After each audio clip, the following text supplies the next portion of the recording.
పుల్లారావు గారు, సీజేపీతో మొదలైనటువంటి ఉద్యమానికి ఇప్పుడు రాజకీయ పార్టీల నాయకులు, రాజకీయ పార్టీలు కూడా మద్దతిస్తూ బహిరంగంగా మద్దతిచ్చేది ఒకటైతే కొన్ని శక్తులు కూడా కలిసిపోతున్నాయనే ఆరోపణలు అవ్వేరు. ఇప్పుడు కొద్దిసేపటి క్రితం చూసాము, ఇండి కూటమి నేతలు కూడా భేటీ అయ్యారు, మద్దతుగా నిలుస్తామంటున్నారు, పోరాటం అంటున్నారు.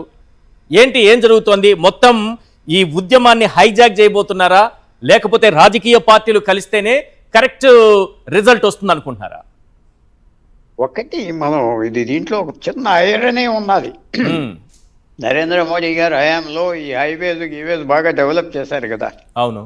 సో ఆ హైవేస్ రైల్వేస్ మీద ఫర్ ఎగ్జాంపుల్ బెనారస్ నుంచి ఢిల్లీ రావడానికి 24 గంటలు పట్టేది. నరేంద్ర మోడీ గారు తీసుకొచ్చిన హైవే 6-7 గంటల్లో వచ్చేస్తున్నారు. సో చూసారా, ఈ యాడ్ స్టేషన్స్ కి నరేంద్ర మోడీ గారి టైంలో ఇన్ఫ్రాస్ట్రక్చర్ ఆయనకే వ్యతిరేకం అవుతుంది. రెండో పాయింట్ ఏంటంటే, మీరు అన్నది తప్పకుండా అపోజిషన్ పార్టీస్ జాయిన్ అవుతే మాత్రం ఒక నెగటివిటీ వచ్చేస్తాయి.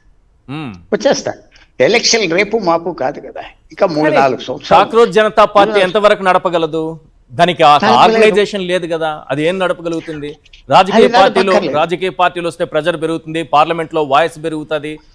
ఇలా ఎందుకు ఆలోచించకూడదు అంటున్నా. అది రైట్ అనడంలే, రాంగ్ అనట్లేదు. మీకు జ్ఞాపకం చేస్తున్నా, కేజ్రీవాల్ అజిటేషన్ చేశాడు. ఎవరైనా ఎక్కడికైనా వెళ్తాడు అనుకున్నాడా? ముఖ్యమంత్రి ఢిల్లీ అయిపోయాడు. ఒక్క రాజకీయ నాయకుడిని స్టేజ్ ఎక్కనివ్వలేదు. మీకు జ్ఞాపకం ఉంటారు, ఒక్క రాజకీయ నాయకుడు ఒక్కదని, ఒక మాజీని ఎవరు ఎక్కనివ్వలేదు. ఇది కనుక నేను అనుకుంటున్నా, నిజంగా అపోజిషన్ పార్టీలు ఈ తప్పు చేస్తే వాళ్ళని మూవ్మెంట్ అని చంపేస్తారు, వాళ్ళకి ఫ్యూచర్ కూడా ఉండదు. ఎంతవరకు వెళ్తారో మూవ్మెంట్ నేను చెప్పలేను. కానీ ఎప్పుడైతే మళ్ళీ ఆ మొహాలు అందరూ వచ్చి వీళ్ళతో కలిసి నరేంద్ర మోడీని చూద్దామంటే ఏమున్నది వీళ్ళలో?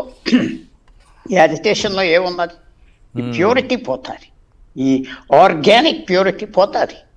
అది తప్పకుండా నేను అనుకుంటున్నా అపోజిషన్ పార్టీస్ చేస్తారు. ఏమనుకుంటున్నారంటే, ఏదో ఇలా ఉద్యమానికి దాన్ని ఏమంటారు, నీరు గార్చేస్తుందా లేకపోతే ఇంకోట? అపోజిషన్ సెంటర్ అయితే మాత్రం సరైన రిజల్ట్ రాదంటారు. సరైన రిజల్ట్ రాదు వాళ్ళు ఇప్పుడు. కానీ వీళ్ళకి 4 రోజులుగా ఆహారం గాని నీళ్లు గాని ఎక్కడి నుంచి వస్తున్నాయి, ఎవరు అందిస్తున్నారు? నిజంగా స్వచ్ఛందంగా దేశ ప్రజలే అందిస్తున్నారా? అది కాదు, ఆర్గనైజేషన్ ఉన్నది వెనకాల. అదే ఎవరున్నారు? అంత పెద్ద ఆర్గనైజేషన్ ఏం పనిచేస్తుంది? ఎంతమంది ఉంటారు సార్ అప్రాక్సిమేట్లీ? మీరు చెప్పండి. ఒక్కొక్క ఫిగర్ చెప్తున్నారు. మీరు ఢిల్లీలో ఉన్నారు కదా, మీరు చెప్పండి. 1,00,000 మంది అంటున్నారు, 2 లక్షలు కూడా అంటున్నారు. అది కాదు, అలా కాదు. ఇది సస్టైన్ చేయడానికి, కమ్యూనికేషన్ కి, దేశం అంతా ప్రెస్ చేయడానికి తప్పకుండా ఒక ఆర్గనైజేషన్ ఉన్నది. అది ఏ ఎన్జిఓ అయినా డబ్బిస్తుందా, ఎవరైనా ఉన్నారా, మెల్లిమెల్లిగా బయటకు వస్తుంది. అది గవర్నమెంట్ అలర్ట్ గా ఉండాలి. అది జరుగుతాయి.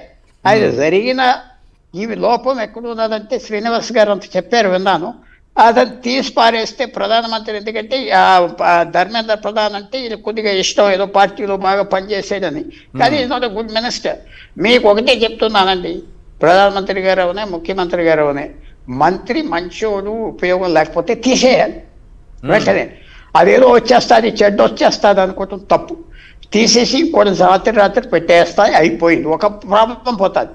రెండోది ఏంటంటే, ఈ పొలిటికల్ పార్టీస్ ఏదో పెద్ద వచ్చి సపోర్ట్ మాత్రం చేస్తే ఇంకా మూవ్మెంట్ ఫిజిల్ అవుట్ అయిపోతారు. ఆ స్టేజ్ మీద ఉన్న వాళ్ళు ఎవరు అది తోసేస్తారు బయటికి. అది మళ్ళీ అది ఇమేజ్ కనపడదు.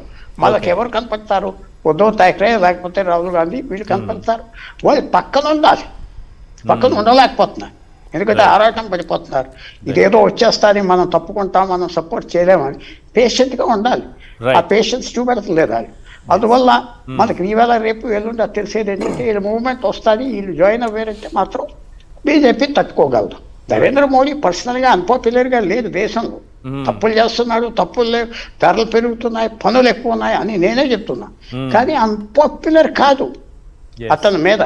అది మాత్రం అన్పాపులర్ కాదు. పాపులరే కాదా నేను అంటలేదు, అన్పాపులర్ కాదు అతని మీద. నేను పోలోగి కాదు. సో రాజకీయ పార్టీలు కనుక ఈ స్టేజ్ ఎక్కి మేము ఉన్నాం పర్వాలేదు, ఇదంతా అనవసరం. వాళ్ళు చేసేది ఈ సముద్రం, ఈ వరద, ఈ సునామీ ఏమన్నా ఉంటే అది సరైన వాళ్ళు. ఇది మధ్యన అడ్డం వచ్చారంటే మాత్రం చాలా నెగటివిటీ వచ్చేస్తారు. రైట్.